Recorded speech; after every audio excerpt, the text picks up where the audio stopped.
Hey guys, what's up? This is me, my second video of the night, or um, this today's reviews. Um, as I said before, if you watch my Amazing Spider-Man review, whatchamacallit, Wolverine, the X-Men, and Batman, the DC Bat books are gonna come tomorrow. The first arc of DC's New Justice League is almost over. I believe it's already 4 issues in. I hope it doesn't drag on to like 10. That's long. But I'm gonna actually I feel I'm gonna do a super special Justice League review. And I might do an X Force review depending on my mood this next couple days or so. But yeah, just a heads up. So I'm gonna be reviewing Fantastic Four 601. I got the regular version. Um this book comes off the heels of 600, Fantastic Four 600. Uh, it's a direct sequel, and it focuses on the adults and the Avengers, so the people living in the future in New York City. You know what's been happening. Whereas in FF is focused on the kids who escape the chaos. So it starts off with no the city's being invaded by the Kree. And by the Kree, it's the Supreme heady dude, and the Supreme Qs or whatever, Ronan, whatever his name is, and the giant floaty head. Um, and it starts off with basically the Kree. They've found someone of the devices that has been powering Iron Man and Sue Storm's shield over the city. They destroy it and cause feedback. It takes out Iron Man's armor, and Sue Storm's down for is out of commission for a little bit. Um, we then move on to see Spider-Man. He's with Johnny. And this isn't this video. Oh, oops. This video doesn't have spoilers if you don't read Fantastic Four. If you not read 600, um if you've not if you've just if this is the first video you're watching, don't watch it. But it will have spoilers. I'm gonna have to spoil it because it's just major plot points at this point that I'll need to talk about it if I'm gonna talk about the book. Um, so Spider-Man, Peter Parker, he's with Johnny, and they have a little discussion, a back and forth about Johnny doesn't like the costumes, the Future Foundation costumes. Here's like Reed and the kids designed them, and Johnny is just like, no, it's pretty unbelievable. Johnny Storm's back, especially since he's older looking. Um, and then Johnny's like, hold my Annihilus. He has Annihilus on a leash essentially. He says, I got something to do real quick.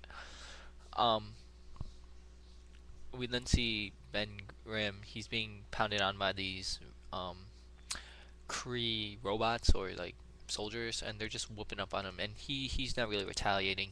He's pretty much given up. And they're like, we're gonna kill. Like they essentially are gonna terminate him. And he's like, I've had this coming. Maybe this is the day. And this is a little. I mean, this has been building up for a long time. This sort of like feeling that Ben Grimm doesn't really want to live. He regrets not being the one to stay in the negative zone to fight off the Kree. It was just Johnny, and he's regretted it for the past year or so. Since it happened. Um, and then you know Johnny looks up and he sees a burning four into the sky. Everyone sees it all around the city. Sue can't believe it. No one can believe it. There's a giant four in the sky. Johnny's signature. What he Ben, he's just like, what do you know? He gets up and he starts knocking things out. And they all reconvene. At the same time, we go into space.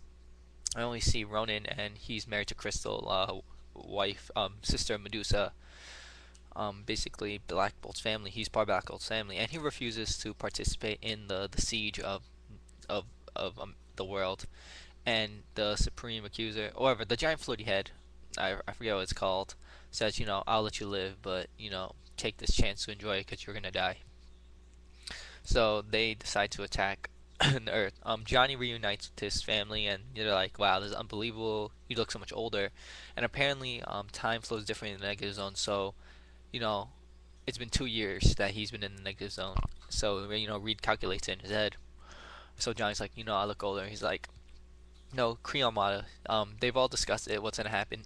This was just a banking run. They're gonna bring the full force down on the city. Johnny's like, you know what? Don't worry about this. I got this. And he's like, I have my own fleet. He pulls up the cosmic rod and he summons the annihilation wave, and their ships, and they just go into space and they start blasting at Kree ships. Then bam! All of a sudden, Black Bolt and the humans show up. They're just like, you know what? Let us in this, and they start shooting down Kree ships. So it's basically everyone versus the Kree. So Johnny and his family are up in space shooting this thing down. The Avengers are on the ground floor, and they're looking at what's happening, and they're like, you know, what's happening is that debris, like the ships, are crashing into the earth.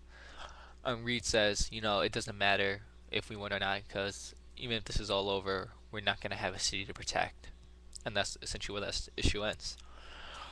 Um, Coming on the heels of 600,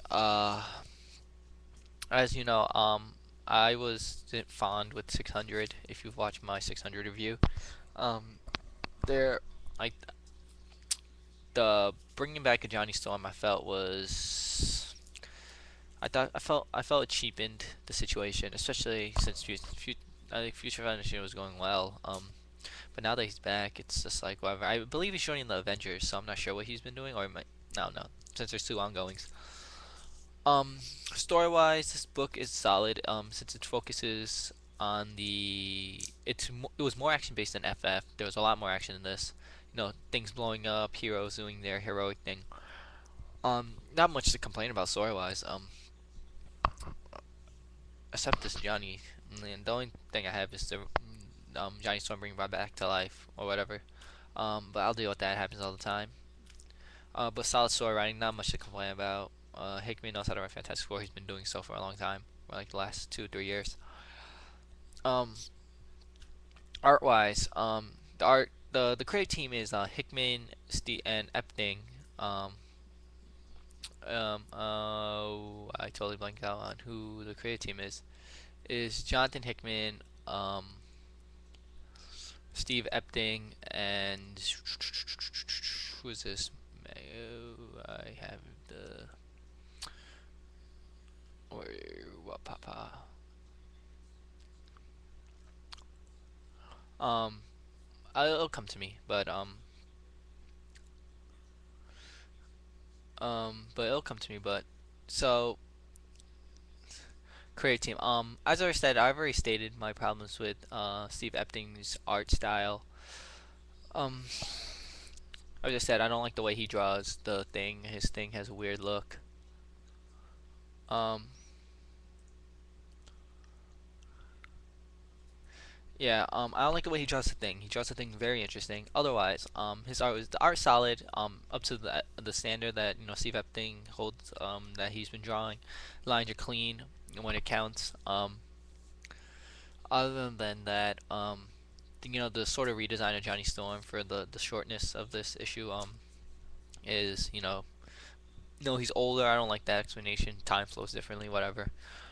Otherwise, art's solid. Nothing to complain about. I'm not really. I wasn't really excited for this issue. I just picked it up because I just wanted to see how it continued on. Other than that, yeah, it's okay. It was nothing. I felt it was nothing spectacular. Not that great. It was alright. So I'm gonna be giving this issue a 3. Um, not because it was okay. I wasn't really excited to see because I pretty much assumed like what's gonna happen. And especially since Galactus is gonna be coming too now. Like it's already like Galactus is involved in this. They're gonna call him like without a doubt. Why else put him in the in 600? Some other news about Fantastic Four. FF. Apparently, the creative team for the next issue is still gonna be Jonathan Hickman and Juan Babio. I'm gonna. I don't like Juan Babio's art. I do not. I'm gonna check out the issue, and if the art is better, I will pick it up. But if the art is not good, I will not be picking. I'm gonna. I'm gonna feel bad not picking up the book, but I don't like his art at all. It just is not for me.